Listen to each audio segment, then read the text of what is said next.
My name is Tanveer Muhammad Masood, and I'm from New Delhi, India. In fact, I'm currently in New Delhi, India, and this is post Fajr. Fajr means the morning part of the day when the Muslims offer a namaz before the sunrise. And right now I'll be talking about various hadiths and how hadiths are basically an important aspect of Islam. Hadiths are basically the day-to-day practice of the Holy Prophet of Islam, Prophet Muhammad sallallahu alaihi wasallam, the manner in which he spent his life and his habits, his outlook towards his neighbors, his outlook towards each and every human being.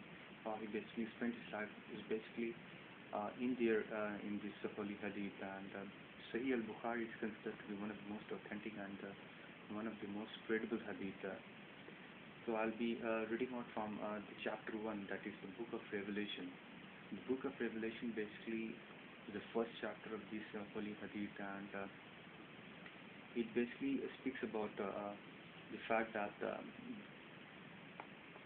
Umar bin al-Khattab, said, or rather inquired Prophet sallallahu alaihi wasallam once that if a person migrates from one place to another, that for example a muhajir is that person who basically migrates from one person to another, or the migrant is basically called a muhajir. So that person, if he or she migrates from one place to another, so how would he or she be rewarded?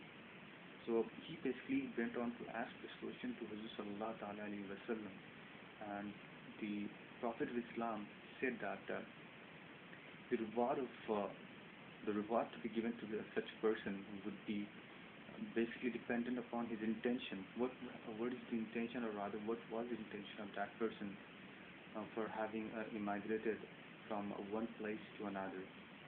So it all depends on his real motive, his actual intention, why he immigrated, and he or she would be rewarded accordingly. If a person immigrates for acquiring any worldly benefit, or for marrying a woman, he or she would be rewarded accordingly. If a person immigrates to get better job opportunities, that person would be given better job opportunities, and in fact he would be rewarded for that. And if a person immigrates from one place to another for marrying a woman, he would be rewarded by Allah subhanahu wa ta'ala, and at the end of the day he would end up marrying a woman. So it all depends upon the intention of that person, how that person basically, or rather why that person basically migrated from one place to another, why he basically became a muhajir.